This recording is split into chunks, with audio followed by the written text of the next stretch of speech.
from Egypt to the world. We don't just teach, we transform, we lead, we build the future together. This is Edu-Next-AI, where ideas ignite, empowering minds with knowledge and insight. The next generation starts here, and why? Because tomorrow begins at Edu-Next-AI. At Edu-Next-AI. Hello, everybody. First of all, thank you so much, Noah, for inviting me. First of all, I'd like to know what you guys know about Brazil. Just throw some words down there in the chat. Anything, can be anything. Music, culture, education, any personality. Pele, welcome to Egypt. Thank you, Mohammed. Thank you, Iman. Oh, well, my name is Vinícius. You can call me Vini. Just split my name in the middle, and then you get Vini. Just like the Real Madrid player, I make fun out of his situation, telling people here, there, and abroad that I used to be more famous than him. Before him, I used to be famous before him, winning so many Champions League trophies for Real Madrid. But anyway, I am, well, Sawa, the country of music, dance, and hospitality, the same spirit of Egyptian, definitely Sawa. Well, I must say that a friend of mine had just returned from Egypt, and this is probably the country that I'm going to travel in my next vacation. And yeah, I've been since my childhood, I've been reading about Egypt, playing video games with Egypt civilization. And this is such an honor for me to be talking with you guys. Let me just present myself. I'm a journalist here in Brazil. Oh, and I almost became a teacher. I went to São Paulo University, but I entered to I enrolled and I graduated in a course that we call languages, but then I studied and there I studied Spanish, and it was an amazing experience to know teachers from Argentina and the whole Latin America and in Spain. Then if you find it easy to read in Spanish, please give it a chance to read the Latin American novels. They are amazing in Spanish and Portuguese. Yeah, and then I graduated also in journalism. And this was a fantastic experience for me because I met a group of friends that were always pushing me higher. And then apart from learning English, Spanish, I studied in a private school. Maybe you have in Egypt called Alliance Française to learn obviously French. And then this is kind of my background here in Brazil. I've worked to hard news that we call hard news and daily news internet portals, and that gave me the speed of writing and in Portuguese, obviously. In other languages, I have to wait and see what's going on there, especially when writing. But yeah, And then back in 2014, after knowing a friend that working at my former job, my former experience, my previous experience here in Brazil, I was invited to join Porvir. Porvir is a nonprofit organization, and back then, Porvir was just a program inside an NGO. And in 2012, Brazil was kind of importing concepts from abroad, meaning technology in education, uh, uh, hands-on learning. Let's say, well, we have those concepts, but how to adapt them to the use of technology in education? Blended learning, so important during the pandemics. How to integrate and how to record videos for video classes. Oh, uh, how to adapt your classes to more engaging formats rather than just memorization. This is still a challenge for Brazilian education, but we had a small team dedicated to adapt and even to we say here in Brazil, tropicalize, make this more suitable for our environment, for our society, for our kind of an approach to learning here in Brazil. I will show some data later on. Hello, Timothy. Nice to see you here. Um, oh, Dr. Osama knows football and samba. Well, excellent. I don't know anything about samba. Just making fun, but I love the music. No, I don't know how to dance. Sorry. Uh, um, and then we talked to teachers a lot. Uh, my whole week we talked to teacher, interviewing them, district leaders. Uh, just now, I was following a national conference on AI in education.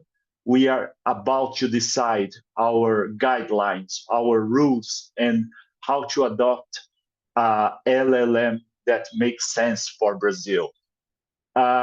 I have separated, just like everybody maybe that you have been following during uh, this program from Mrs. Noha, I have prepared a presentation with some data and also some key facts on Brazilian education. Maybe you have a not, let's say, imprecise view on Brazilian education because people say, oh, it's such a large country, rich country. And then, oh, you probably know how to teach kids. You don't have any issues regarding education. Well, let's say we are improving. Brazil has just universalized education from, let's say, early childhood until the end of secondary education in the early 2000s. So can you imagine how we are lagging behind from developed countries? People used to see uh, Finland and Nordic country as an example for Brazil, but there is an idea that we cannot copycat those countries because we are larger. We have so many inequalities in terms of income.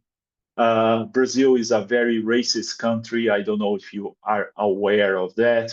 So we try to show to the educators best practice regarding this topic as well. And then, but when we see the big picture, sometimes you only see the society prejudice against public education, and they only see the problems. But here at Porvir, we try to show and change this discourse, because we know that there are really good teachers, district leaders, school principals doing their best from time to time.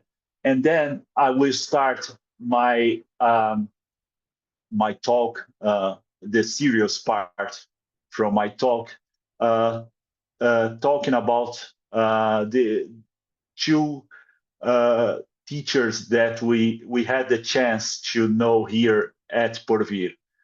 For those who have just arrived, Porvir, the institution that I work for, is a journalism agency working to share knowledge, tools, and stories that inspire educational transformation in Brazil. Then I will tell you the story of Sandra and Deborah. They are both teachers from public schools here in Brazil. Sandra, it's a common story, lack of motivation, and then trying to, I would change profession. I cannot stand anymore. Lack of society valorization. And then we discover that she had a very simple but neat activity for their students. She's a public school teacher in Natal, in the northeast of Brazil, the right on the north. Very incredible beaches, delicious food, and incredible people. She starts to teach her students to write a praise and a appreciation book for their colleagues in their classes.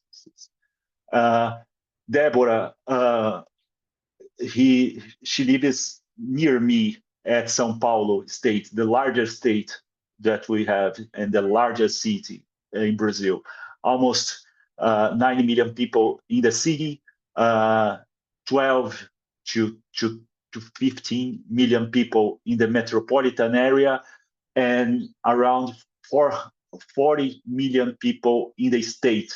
So 1 in every 5 Brazilian lives in São Paulo state. And Deborah had an activity in a school, a municipal and public school, to teach robotics. And together with their students, she collects scraps in the neighborhood, and then started teaching robotics to her students. Deborah, both of them, like I said, had innovative projects that transformed their realities, but they felt under-recognized and unsupported until we gave visibility to their stories and created opportunities for them to connect with other innovative educators, meaning we published their stories in first person, like they were telling their stories to other educators. And this became a huge success for them. And then, just like Sandra, and Deborah, we received hundreds of accounts of incredible teacher in practice here at Porvir from educators all over Brazil. And then, just because of that, we created an award that celebrates the creativity and impact of their work at schools. And here, don't matter if they are public or private, because, well, I must say that we have some elite private international schools, just like anywhere else in the world. But the average private sector is not that better from the public um, schools and the public sector. And then we created Prêmio Professor Porvir, that meaning Porvir Teaching Award. Now we connect thousands of educators, empower them to transform education. We have a network, meaning everyone that engages with our content, 600,000 educators, and we receive in our website 166,000 users per month and 2 million per year in our website, www.porvir.org. And then here are some numbers, almost 100,000 followers in Instagram. On Instagram, 55 newsletter subscribers. Then we use WhatsApp to connect with them 24 hours a day, 7x7. And these are our numbers. And then our team, around 25 people, here me, in the last edition of our ceremony, award ceremony.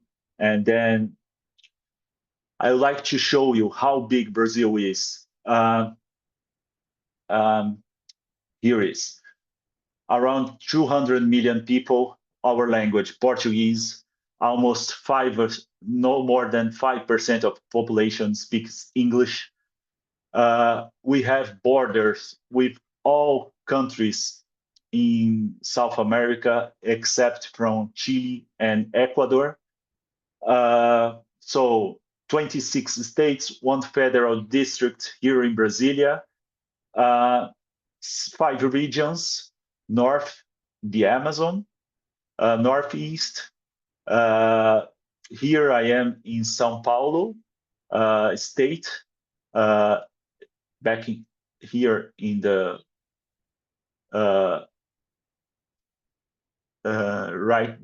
next to Paraná and Rio de Janeiro. We have beaches as well here in São Paulo, very nice ones, 40 minutes away from my home. And then I like to show you some numbers from Brazilian education. Brazil has 47 million students, municipal education that accounts for early childhood and primary. They have 49% of the enrollments. State networks, meaning a high school or secondary education, and let's say vet or high school education, almost 30%. Private schools, 20% of the enrollments, so 80% accounts for public schools. But then there is a funny and let's say tragic story, because there's a intercross, meaning 20% of the students from private schools, they go for the public universities, the best ones. And then 80% of the students, you would imagine, they are going to the private universities. Oh, that at least it would be amazing. They are following and continuous education. But what happened is most of the students from public schools, when they finish, let's say, the 12 or 14 years education in schools, only 15 of them go to the higher education, and this is tragic. And then we have federal networks, excellent schools, vet programs, vocational programs, but only 1%. Our current president Lula is a strong supporter for these federal networks. Just a funny story and breaking news from today. Our former president, uh, the federal police knocked at his door today because of corruption and something really terrible and not accepting uh, defeat during the Then, then, elections. hello. Complex country just. Can you hear me? Yeah, your voice not clear. I think there is Oh. a disconnection. Yeah, jammed a little bit. And now, what about now? Yes, I think now is better. And can you check Sure. your yes? Can you check your WhatsApp, please? Yes. Sure.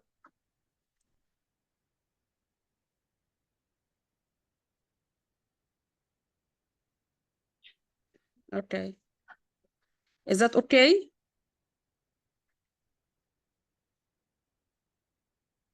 Oh, sure, Noah.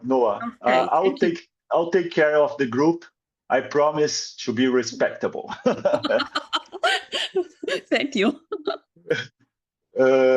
And then Brazil is a huge country, so we had a debt, let's say, with most part of the population.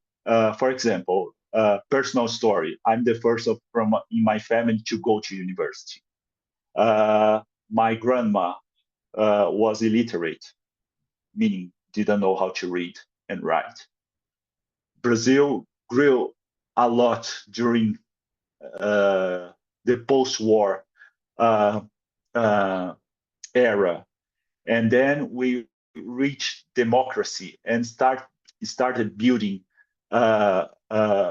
democracy standards in 1988, and then we set the standards for universal education, universal health for the whole for all, free for all.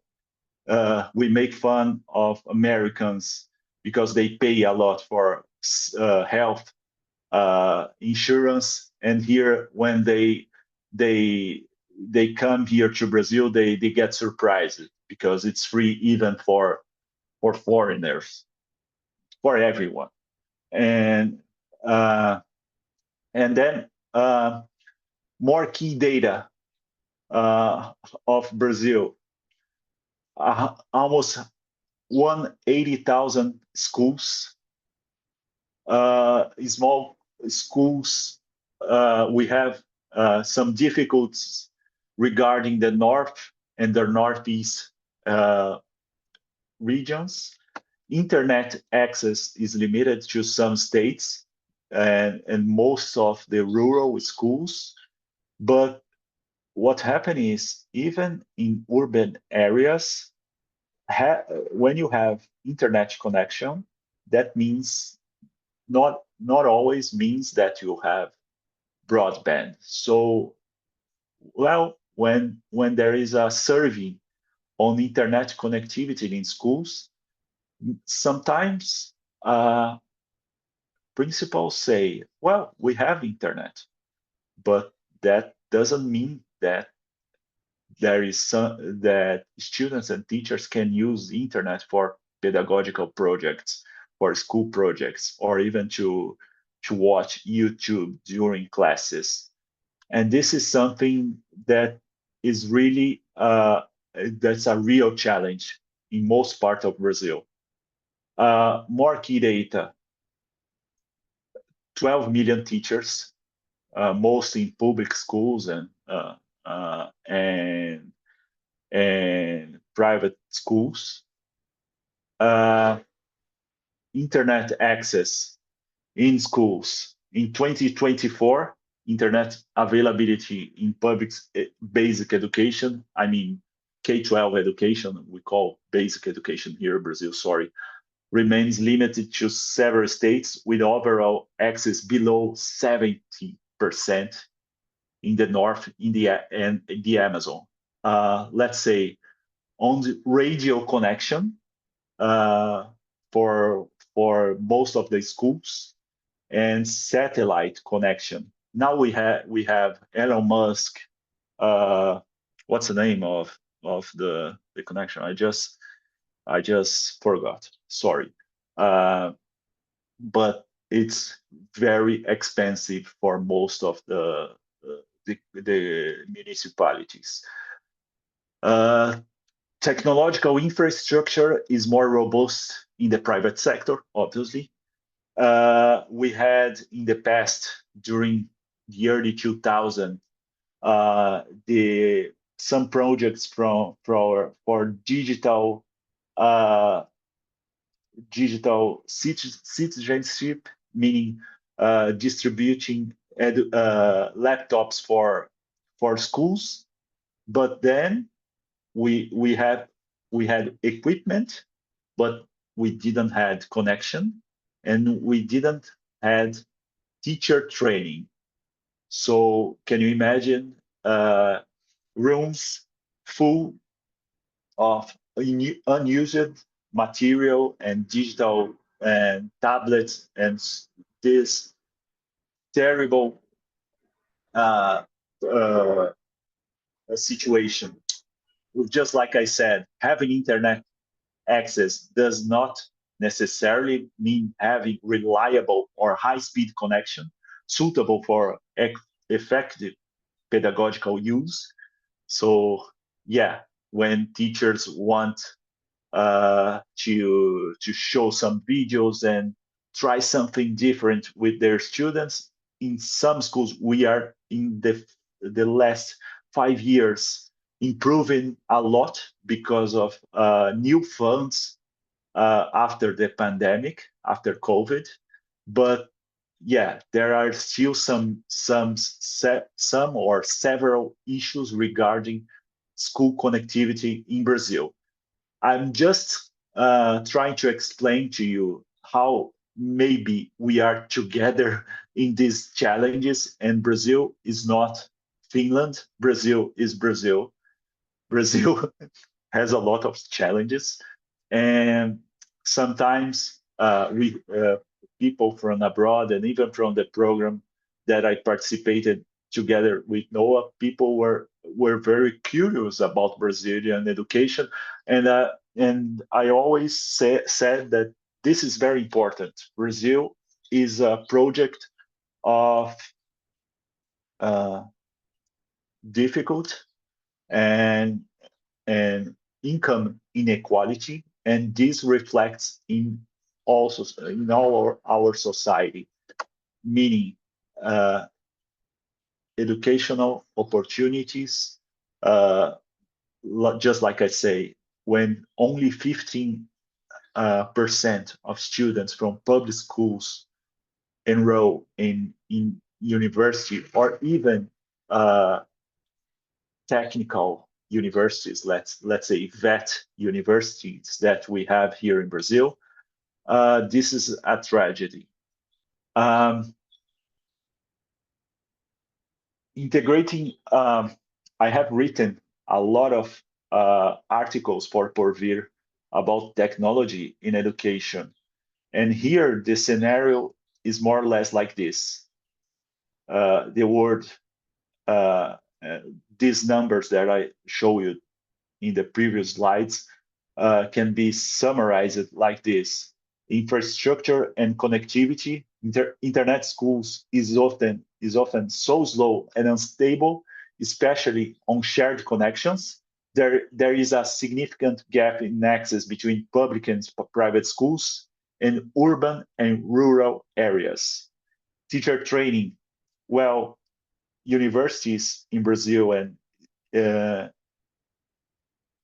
schools of education inside universities, they do not adequately prepare to integrate technology into learning, meaning teachers know a lot of the philosophy and education, but they don't know how to apply new approaches to learning. And during the pandemics, we had a record high traffic coming to our website because since we were born, uh, we had content to integrate technology in education, how to use, let's say, Canva, how to use Kahoot and Google Classroom and so many other platforms, and explain step by step for teachers. Then, when the pandemics broke out and Brazil suffered a lot during the pandemics, almost 700,000 people died. We have had stories of students fainting in classrooms because they didn't have had any meal before going to schools. So can you imagine schools in Brazil, and most obviously on the part, public side, they are not only a space for for learning. They are a safe space for having a proper meal, for let's say protection, even for violence in their homes and their households. And this is very sad when we talk about learning and proficiency, learning proficiency when they finish high school and secondary school. No more than 5% of the students know what is expected for them to have learned, considering math, and no more than 20 considering our main language, Portuguese. I say main language because we have almost 200 or 250 indigenous languages. For example, in the north, but also in São Paulo, we have indigenous peoples. São Paulo's the city and also the state. In some cities in the south, for example, they speak an old-fashioned German because of German immigration. There are some states in the north and northeast that we have a border with France, and then this creates interaction. Then people speak French, and then we had Dutch invasion. Let put like this during the 1800s. Then we have architecture that is closer to Amsterdam in the northeast, Recife. Can you search for this in Google? And then um, um, not only, just like I say, it's not only always just like the society part, blaming teachers, blaming schools. It's multi-dimensional problem or challenge. Just let's put like this. We don't have, and we don't have, or we cannot teach or have a quality tech education when we don't have proper infrastructure, when we don't have a proper teacher training. And if we still copying and only digitalizing old practice that we write on the chalkboard, then we write on the computer, and we don't accept or don't have an attitude of look or searching for new methodologies. And Brazil had now, after COVID, we have an epidemic I don't know if you have the same in Egypt, caused by smartphones. School and classroom distraction caused by smartphones. And then here at Porvir, we helped the national government to create. I will just stop and share another tab here on my computer. We created posters that can be printed and placed on classroom walls, trying to have new talks with children about their addiction to smartphones. When asked, we just had a national law limiting the usage of smartphone in schools. So this translates like this: when you silence your phone, what else can you hear? And then trying to convince them to talk about their habits and their feelings regarding the use of technology. Other that we have here is this: when you are far away from the screen, what else can you see? And the third one, when you are, let's see, just waiting for it to load. When you silent notifications on your smartphones, what else can you feel? So these are some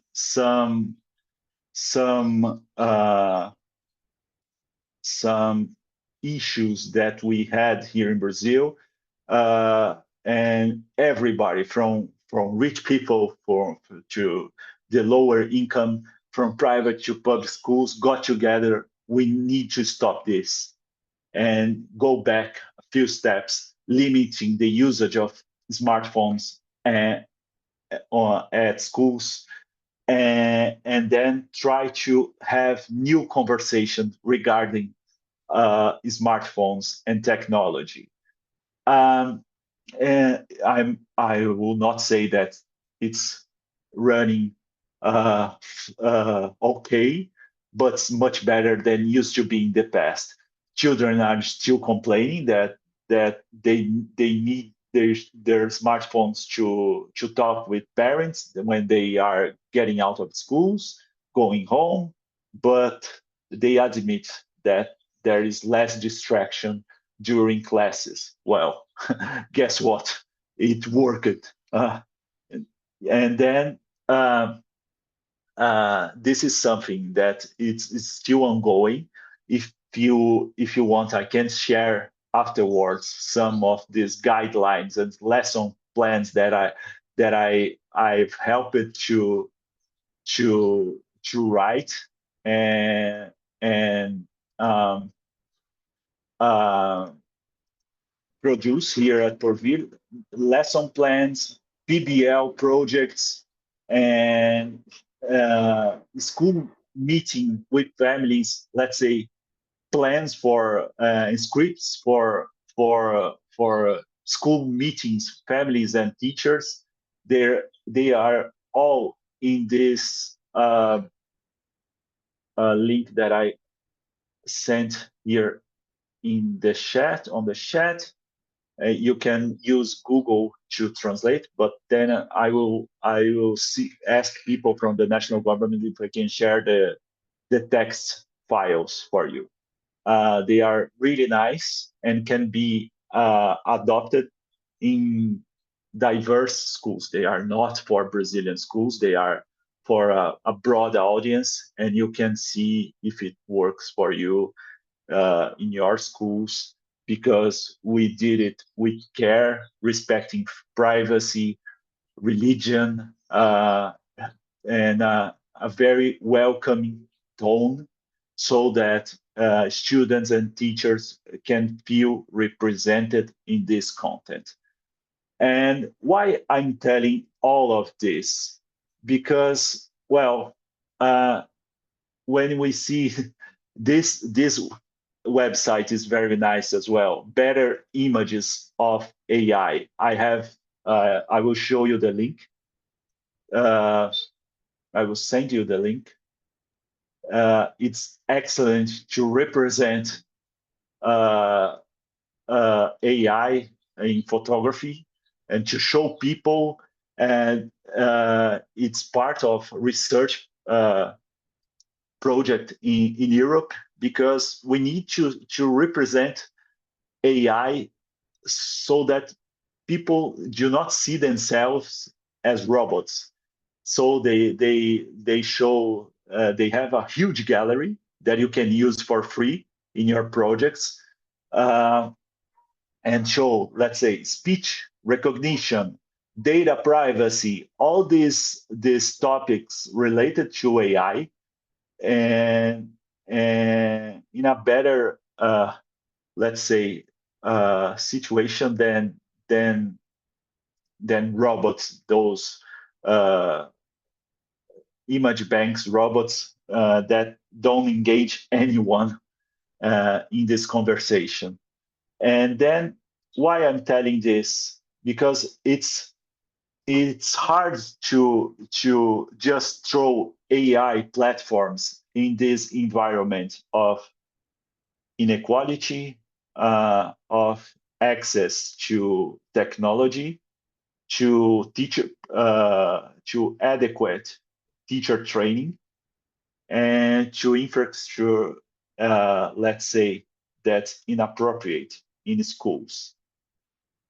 So Brazil, after the first wave of let's give away technology, let's give away tablets, uh, small laptops that were so slow, and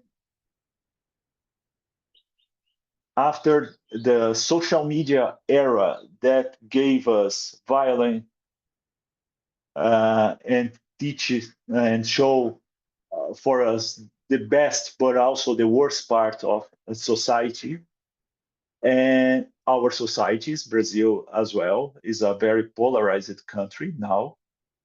Um, and after all of this, we need to focus on the pedagogical goals of of technology in schools. We have spent too much money here in Brazil, too much money.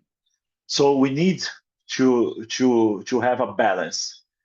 There is a model. I think it was developed in the Netherlands, but Brazil is also adopting it as a conceptual, as a framework, that you need to have resources, teacher training, infrastructure, and a clear view on it, on technology, in order to have a good use of technology in schools that can promote real improvement in learning.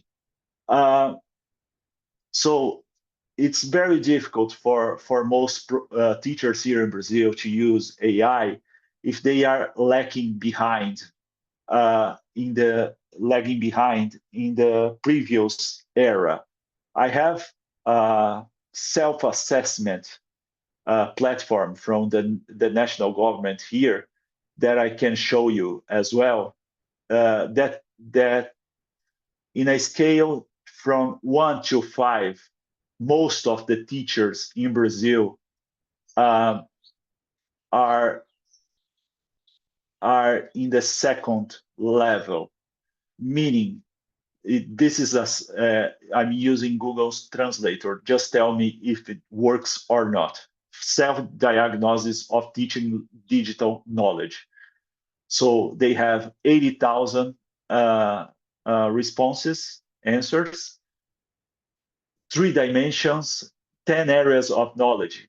Oh, the self-assessment, they are lower now. Sorry, guys. Most of them are in the first, meaning they are just aware that there is technology available for teaching and learning. It used to be in this familiarization level. So that means, let's see here. Most of them are in two. So can you imagine talking about AI in this scenario? This is very hard when you have just learned how to use Google Drive, Google Slides, or any other digital drive. Let's say Canva. You are just trying to copy what other teachers are doing. You don't have your own work or any kind of authorship in this field. So it's very sad. And then comes a new wave of technology talking about AI, and this is going to revolutionize learning and teaching. And this is a lie. So sorry. And we need to prepare the environment of education so that we can benefit from AI. Oh, we are just going to have our arms crossed and wait so that everyone will be prepared? No. Here at Porvir, we share best practice. The national government here in Brazil is just preparing guidelines, uh, talking about media literacy. More than ever, we should not uh, teach technology for schools, for teachers, for students, just for the sake of use of technology. There is an understanding here in Brazil, and that we should teach ethical questions, teach how these platforms work more than just prompts. When we see some articles from abroad, oh, we used to hear, well, coding is more important than oil. Oh, okay, coding is the new oil. Oh, coding is so important. We should not reduce AI to prompt engineering. Well, we should teach the technical aspects of AI, sure. So as much as the ethical implication of its use, and much more the pedagogical application in the classroom. So this is something that will probably reduce teachers' anxiety and make classrooms about AI, with AI, and make it critical on the use of AI. And students will see that more engaging. I've been following that in some schools, and some schools projects that from early teachers that can be considered early adopters, and they are doing this working. This cannot be taught separated, the technical part, the ethical part, and pedagogical part. They should be embedded in every class about AI. In Brazilian context, just like I said, Brazil's need to refine and redefine the technology curriculum, because we just approved 2 or 3 or 4 years ago. We are in the middle of a curriculum reform, so we should include it now, sooner than later. Uh, the CS, or computer science guidelines and rubrics in school curriculum.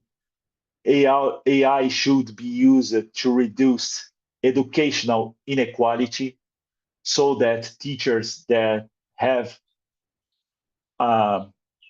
meaningful connection, and I mean meaningful internet connection. So sorry, this is a concept that we are trying to adopt here in Brazil.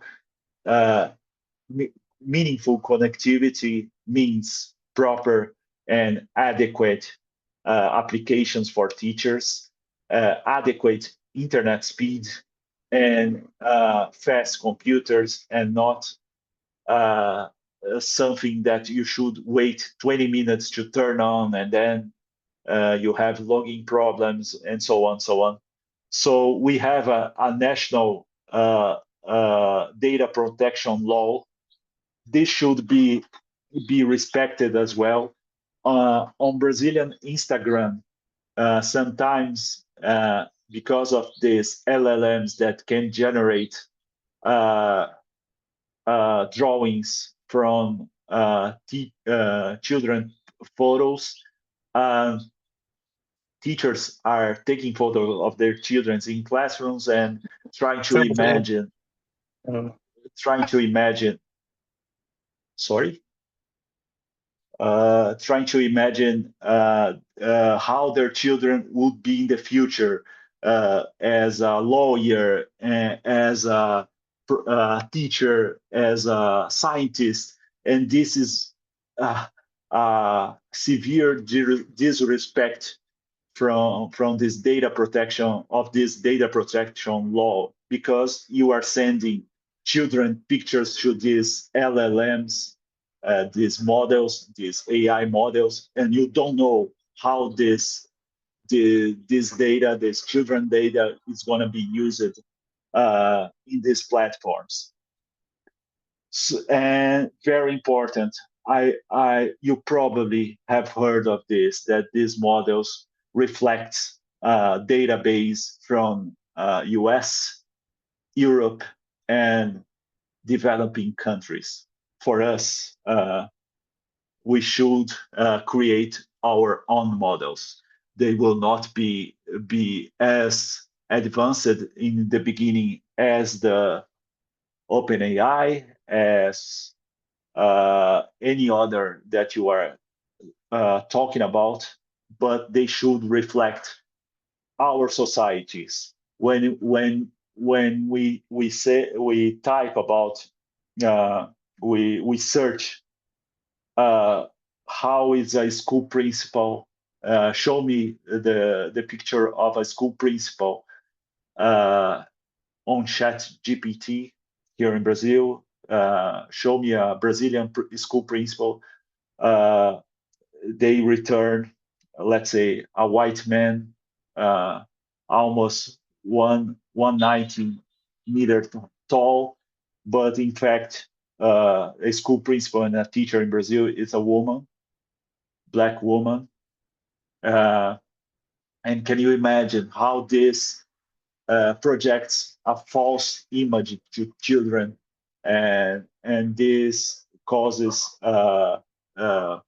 let's say, mental issues as well, because of this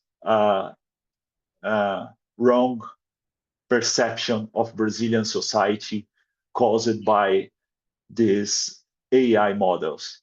I'm not telling about and data mistakes. There are serious issues related to that as well when we search, and let put in each words prejudice as well.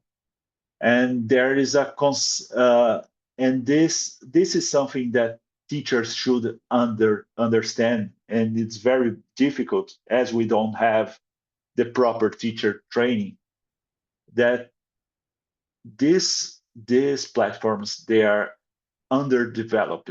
They are still incomplete work. So take these results as the truth and anonymous responses, because you don't know who is answered when you type a prompt on ChatGPT or Copilot, any of these models, and they should investigate and try to explain to their students how to check information in these platforms and not just accept it, because this is causing fake news problems in Brazil, and even spreading prejudice when we try to convince and try to build and try to establish a welcoming school that preserves the sense of belonging. We have this model sharing violent speech and prejudice that's so harmful for education. And we know how to tackle this situation. It's teachers are under so much pressure, and you should not speak about this, that, and when you have platforms helping to spread wrong information, can you imagine what you are doing to teachers and to teachers, let's say, respectfulness, recognition, and they are also feeling, let's say, tired of profession, and can you imagine how AI, after this, AI is helping or revolutionizing education, or in the end is being more harmful for teachers and educators. Just yesterday, for example, I was writing about this national conference on AI, and one of the panelists just said, who who understood that teachers just needed a lesson plan one click away. Sometimes, uh, let's say, he or she, the teacher, admits that lesson plans are complex, but the educational market adopted by these platforms just say that you are one click away from something magical happening in your classroom, and this is something that we should be aware and criticize and ready to criticize.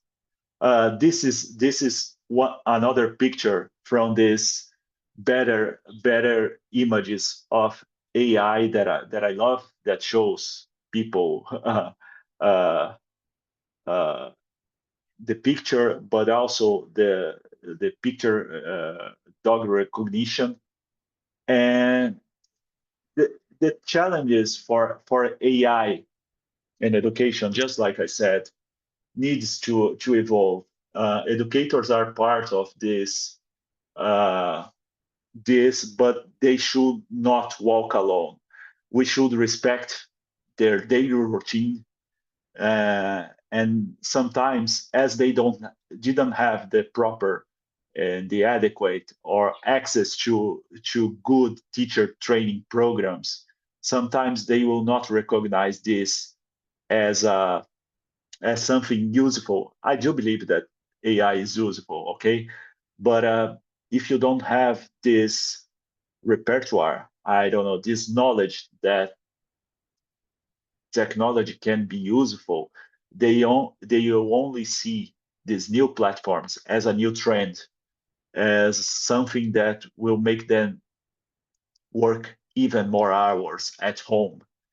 Uh, and we should be prepared to resist to industry and marketing, uh, uh, let's say, words, and always uh, uh, check what is happening in the media as well, because sometimes what's happening is in Brazil, there are very few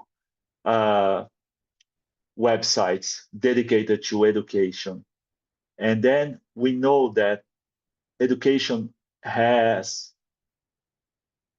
some very specific vocabulary, and teachers need a very specific translation from the tech world to the classroom. And then sometimes the media, instead of helping teachers and educators, just show that this word revolutionized learning, teaching and learning, uh, and it's a lie, because we have been we I don't know if you are researchers and scholars in education, since the early 60s, when the systems of automatic responses uh, were created, we have been hearing about uh, the revolution of technology in education. So we should soften that discourse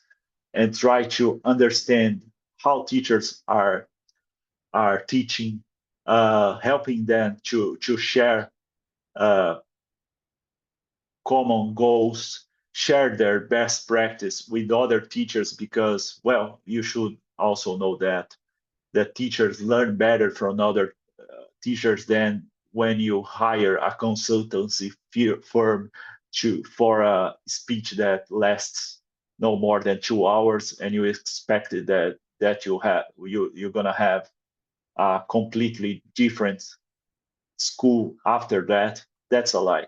We should offer, rather than this, we should offer then continuous teacher program and in-service teaching programs, so that they can feel themselves confident and uh, respected, and have authority in between their peers, just like Deborah and Sandra, the teachers that I showed you in the beginning of this presentation, that now they offer speeches for their peers in their municipalities. I don't know if you heard about international award called Global Teacher Prize.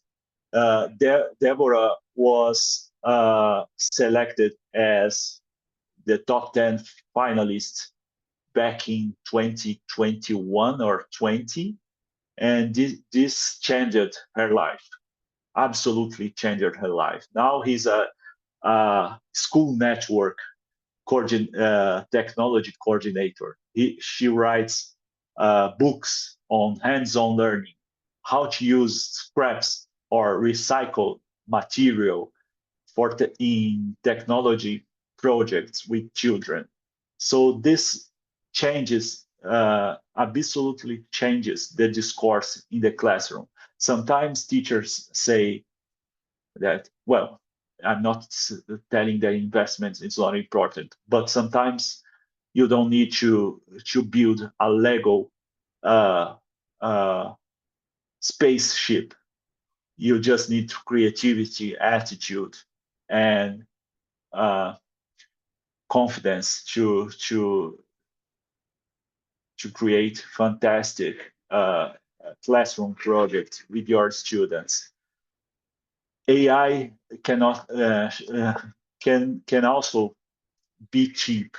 In Brazil, I would like to show you a final example of what's happening here in Brazil that we call unplugged AI. Just like Deborah started recycled material projects in her classrooms, we have a very nice and important program starting right now in Brazil from public universities. I can share with Noah the contacts uh, from the institute coordinators, completely free. I'm not selling anyone anything here, but it's something that called my attention, and it's very important for all this scenario of Brazil, low connectivity. So when you use AI, you expect the most uh, powerful and results, the higher benefits with the lowest costs. Okay, I'm not telling you this is not a business class. It's just something that uh, should be something that every public policy should consider. But we are talking about unplugged AI here in Brazil, meaning sometimes, let's admit, we won't have, sorry, computer for all. Uh, we have municipality budget so tight that they cannot afford giving away. I'm not telling about MacBooks or even laptops, simple laptops for all. And then what we are going to do here in Brazil, we are using the teacher smartphones to correct writing, uh, essays writing. So they trained the model using AI for the Brazilian Portuguese handwriting. So a huge database on the Brazilian cursive handwriting.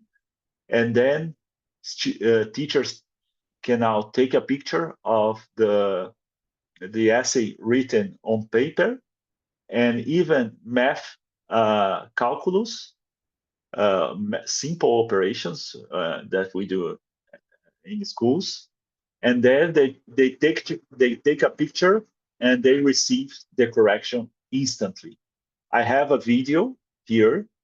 Let me just share the final material that I have separated here.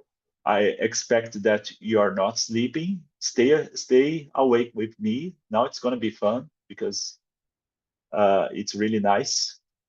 It's in English. It's not Portuguese, and you're gonna see this project. Uh, it's it's here. Not. Let me just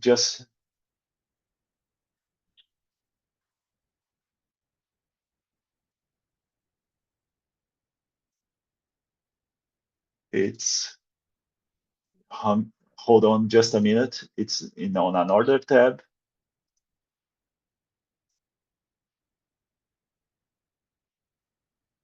It's here. Just In the face of declining student performance due to the just type on the COVID-19 chat pandemic, if you can see educational and hear. stakeholders are increasingly recognizing artificial Can see and intelligence hear it, as a don't worry. transformative tool. The global digital divide is a significant challenge, with disparities in infrastructure and digital skills potentially exacerbating the North-South divide, an issue known as the AIED divide. To address this challenge, we introduce AIED Unplugged. This innovative concept ensures that AI solutions are not reliant on constant internet access, making them accessible to students lacking digital skills and resources. Our primary goal is to bridge the infrastructure and skill gap associated with the AIED divide, especially in lower middle and low-income countries. In Brazil, we've launched an intelligent platform that seamlessly integrates AI-based educational technologies without requiring costly infrastructure modifications or stable internet access. Our platform aligns closely with the priorities of the Brazilian Ministry of Education, focusing on the improvement of foundational literacy for primary and middle school students using a variety of AI techniques. Our AI techniques support a national assessment policy aimed at enhancing the writing skills of K-9 students in Brazil. This approach addresses the social disparities present in Brazil's education system. Our core solution is an AI application for mobile devices, enabling the digitization, correction, and pedagogical assessment of handwritten texts in Portuguese. Our goal is to empower students, improve their writing skills, and provide valuable feedback without overburdening teachers. As a future enhancement, we plan to group students by writing competence levels, facilitating the teaching at the right level, TARL, approach in learning recovery. First, AIED Unplugged reaches underserved communities. We've applied this innovative solution to almost 400,000 students in Brazil, spanning more than 1,500 cities, with over 50% of these cities having populations below 20,000. Notably, the impact assessment has demonstrated a significant difference for students throughout the cycles of our solutions application. Importantly, the impact assessment has promoted equity, with more substantial learning outcomes observed among women, students from rural schools, and those with limited infrastructure. Join us in the mission to bridge the digital divide and improve education for all with AIED Unplugged.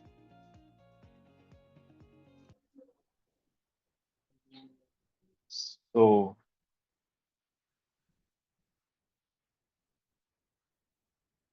this is it. I'm still sharing the screen. No, not anymore. This is it, guys. I don't know if you have any question regarding Brazilian education, Brazil, me, or Porvir, so I can help you with resources. And yeah, let's open for questions. I'd love to hear from you. What are your similarities and differences between Brazilian education and Egypt? I have read some papers from World Bank about Egyptian education, especially on early childhood challenges that are very similar to the Brazilian ones. But I'd love to hear from you some key facts and new information. This is a learning session, two-way learning sessions. Oh, large classes. How many students? 40, or we are talking 60? Wow. Yeah. The average here is around 40, 45. Yeah, there are some classes. Let's say we are talking about the public sector, okay? We have minimal resources, 80 students. That's so many. So, for example, in the Amazon, sometimes it takes a boat to take students from their homes because they live near the river banks to reach the school. So it takes 3 hours for a student to go to university, to school. Can you imagine a situation like that?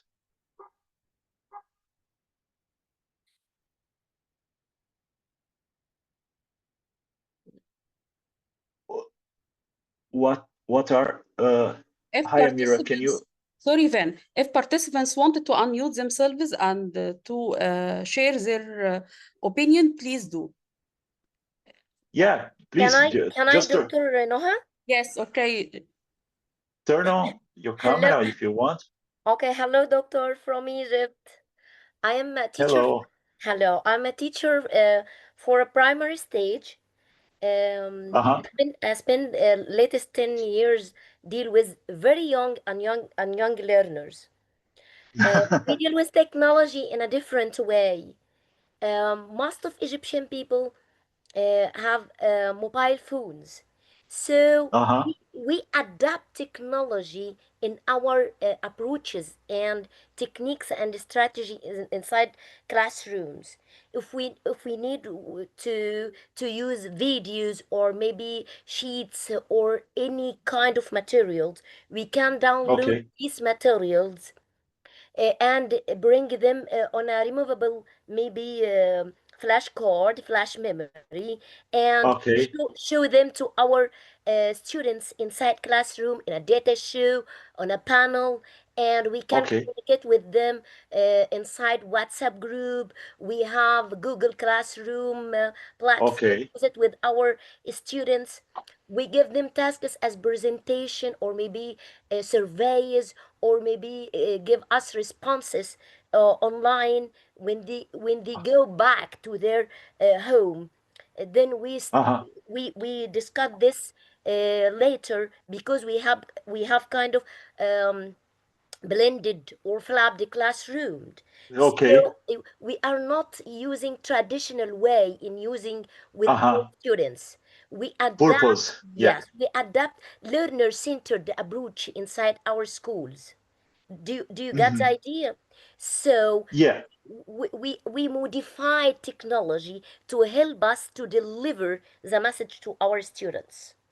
It's not allowed inside schools for our students to use technology because the space and maybe economic issues and many things. But Uh-huh. but we adapt somehow technology to help us as teachers and as students inside our schools. Do you get the idea?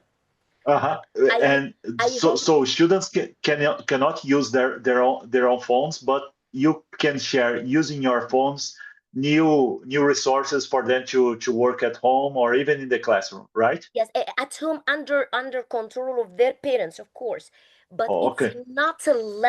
it's not allowed in a primary stage to Uh-huh. use Uh-huh. mobile, but we use it in a secondary schools, for example. Okay. All of them have tabs and whatever inside schools and outside schools. Do you get the idea?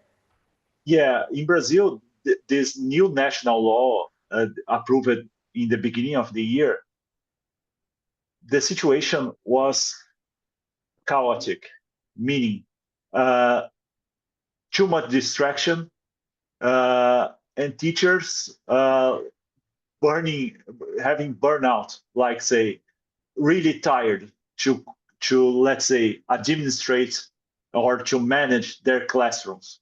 So it's a limitation. It's not a prohibition. So only when the teachers allow students to use their phones, they can get them from sleeve pockets near the blackboard, the board, or from their backpacks. Any other situation is forbidden, even during the the lunchtime. I don't know if it's the same in Brazil, in Egypt, but here the situation was very serious. And well, the addiction with social media and WhatsApp here in Brazil is something out of this world, if you know what I mean. In Egypt, it's not a matter of how to control or manage your classroom, because we Hmm. have in Egypt here many training programs. Uh-huh. Department, Uh-huh. yes, we train the teachers all over Egypt how to manage their classroom, even with large number of students inside classroom. Hmm. The country as a whole adopting Hmm. new vision how to develop teachers and student This is performance. very important. Yes, This is yes. very important. It's a country vision. It's not depending on Yeah. individual one. Do you get the idea? Yeah. But Sure. we don't have a strict law about forbidden young learner to use technology. We use it under control of adults, not more, not less. Uh-huh. Uh-huh. Thank you. Excellent. I will let others to speak with you. Yes. Thank you. Please. See you. Bye. Thank you, Salwa. Thank you very much. We have two other participants wanted to share their thoughts. I think Dr. Osama and Dr. Muhammad Al-Sharqawi. Any one of you, if he's available to unmute himself, please do. Thank you. Okay. Hello. Hello. Hello, Mr. Osama. Yes. Thank you very much for your effort. In fact, I have a question about developing curriculum. Uh-huh. I need to know what are some ways to use AI for developing content or curriculum in Brazil. In fact, we have. Could you just repeat because the connection I need to know what are some ways to use AI for developing content and curriculum in Brazil. oh, let's say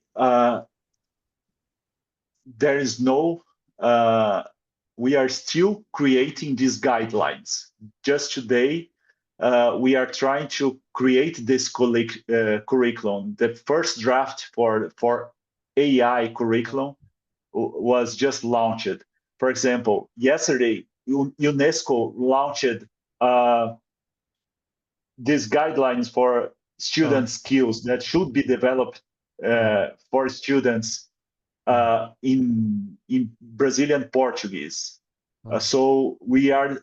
It's an ongoing process. We don't have anything prepared, but I do have an example of one state that it's, let's say, taking the front runner, that is teaching AI in the curriculum together with Google and other NGOs, that they have one school subject. I don't know how to adapt that, but they have a 15-minute session every week or something like that, specifically on AI. Thank you. But in fact, in your respected presentation, something was written about using a framework or AI framework involved in the content and the curriculum. If there are some documents related to the AI framework, I will be appreciated if you share us with this. Sure. There is this UNESCO Okay, this is the UNESCO library available in many languages. Okay. You can see here. This is something that is more broad. It's not completely related to Egypt or Brazil. It's more general information. Okay. But they are excellent. You're gonna have the arguments to prepare your own curriculum and to try project-based learning approach related to AI and adapt that to your context. They have very nice materials. I'm not here to advertise UNESCO, but let's say they are more respectful than. Okay, thank you very much. I will do my best to find more about AI framework through a global UNESCO website. Thank you very much, sir. Thank you very much. The other colleague, sorry, as other participant, Muhammad Al-Sharqawi, wanted to share his thoughts. Yes, can you hear me? Yeah. Hello. Okay. Greetings Hi, from Mohammed. Upper Egypt. Thank you, Vinny, for this amazing presentation. Actually, I'm gonna talk about technology integration. While I was listening to you, I figured out that there are many similarities between Brazil and Egypt, actually. For example, when you mentioned that after COVID-19, the whole world turned to online learning, right? Yeah. Yeah, Egypt too turned to online learning, but indeed, it didn't go well actually after COVID-19 because we weren't prepared well for the change that happened on the whole world on a larger scale actually, because most of the students do not have access to the internet or technology at homes, as well as teachers. They were not qualified enough to deal with like Zoom or Microsoft Teams and so on. Exactly the same. Exactly the same. It was like, as you said, it was chaotic actually, because the infrastructure as well for schools weren't prepared well. But after a while, for example, for 3 or 5 years, we began to take trainings and so on, and most teachers began to turn to online learning, especially for like, for example, private tutoring or giving lectures online and so on, instead of face-to-face lectures. So I do believe that technology plays a vital role in teaching or to be integrated inside the classroom. But I do think that the whole process need to be complete. For example, students are prepared well, teachers as well must be prepared, Mhm. and the infrastructure for schools as well. That's my point of view. Thank you.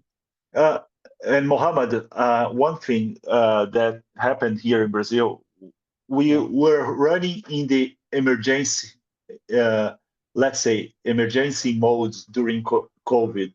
Uh, and then when schools were open again, what happened is teachers had such a terrible experience teaching it from home that when they went back to schools, they thought never again I will touch a Zoom session after this experience. So there is a still a work to do to convince them to integrate technology. It's I'm being too radical, but in Yeah, the but, end but it happens. Okay. yeah, but do you think after a while they began to be accustomed to it? Uh, because as they didn't have uh, access to teaching programs here in Brazil, Yeah. this is something that you need to convince them to go back. So it was a terrible experience. But if you come to our training center, we'll teach you new approaches, new methodologies, and it will be better for you and your classroom. But this is something that it's slow. It's not as fast as we wanted, and not as fast as we needed. This is sad. Yeah, it's like the big dilemma everywhere, which is the big gap between theory and application. Sure, sure. This is the point. This is, as I said, this is not a top-down conversation between me and you, and this is Yes. this is something that Brazil has a lot to learn from other countries. Uh, yeah, this is something that we Thank you. should be prepared. Investment is being made, but the pace of improvement is far from what we expect. Thank you. Hi, Hannah. Can you open your? Yeah, now Yeah, hi, Vin. Can you hear me well? perfectly. Yeah, it's okay. I just want to ask you about a simple question. As you know, when we implement something new, we may find it a bit hard, or we may encounter a lot of challenges from the ones who have traditional mindsets. So, what should we do to persuade the ones who used to think traditionally, because and they keep the idea that technology and any new modern technique or approach may replace them and represent a very big threat for them and for their future? How to persuade them Mhm. that technology and the modern approaches are just supporting technique or just supporting approach for them and will simplify their work and will help them to do their work professionally and competently, because I find that them that in many situations they usually contradict this idea, thinking that technology and Mhm. AI may take their place and one day they will be fired and lose their position in the institution because of using No, AI or modern technology. here from my experience here talking to educators, um, educators that only had, let's say, uh, traditional exam as the main tool for accessing knowledge, they are feeling that they are going to be replaced. Teachers that you need to show that technology can enrich not only the classroom, but the process of education. I mean, what we do here at Porvir, we show them, we send them how lesson plans, how to connect your subject and improve it using technology. Let's say it's just for the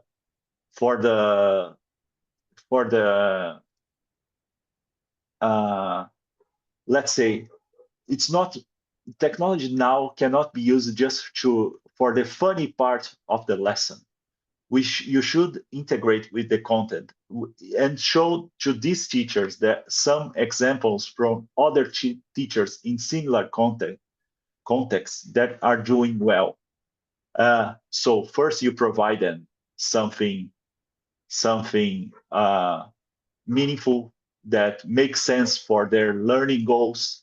Then you obviously you need to offer them infrastructure and digital resources and connectivity, and then share best practice and try to create. We do have here. What's your name? Hannah. That works a lot. I don't know if you have in Egypt WhatsApp communities. So we have 4,000 teachers, like I mentioned, 24 hours a day, sharing their resources with other teachers. This is something very, very nice. So we discovered that somewhere that I don't know where, someone is doing something that is useful for my classroom. So they can connect with them. And sometimes an innovative teacher is not recognized in their class, in their schools. So this let's say you open the arena for them to show their projects. And this is something that is very let's say rewarding for them to show their work for other teachers without judgment, and they can feel recognized. This is something that for us is really, really powerful. Okay, thank you so much, Glenn. I You're think welcome. there is no one else wanted to add anything.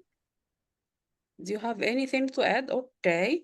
So, as we come to the end of this inspiring session, I want to take a moment to sincerely thank my dear friend Van for sharing his deep expertise, passion, and practical strategies with us today. Your insights have sparked important reflections and conversation that will no doubt influence the way we design learning in our own contexts. Thank you so much for your inspiring words and for sharing your amazing work in Brazilian education. Your passion truly shows, and it was a pleasure to have you with us today. And after hearing you speak with such enthusiasm about Brazil, I think I have already decided where my next vacation will be. Brazil is now Okay. my list. Yeah. On behalf of Edu-Next-AI and everyone in this session, we are truly grateful for your time, your energy, your commitment to reimagining education in powerful human-centered ways. Thank you. From Egypt to the world, we don't just teach, we transform, we lead, we build the future together. This is Edu-Next-AI, where ideas ignite, empowering minds with knowledge and insight. The next generation starts here, and why? Because tomorrow begins at Edu-Next-AI.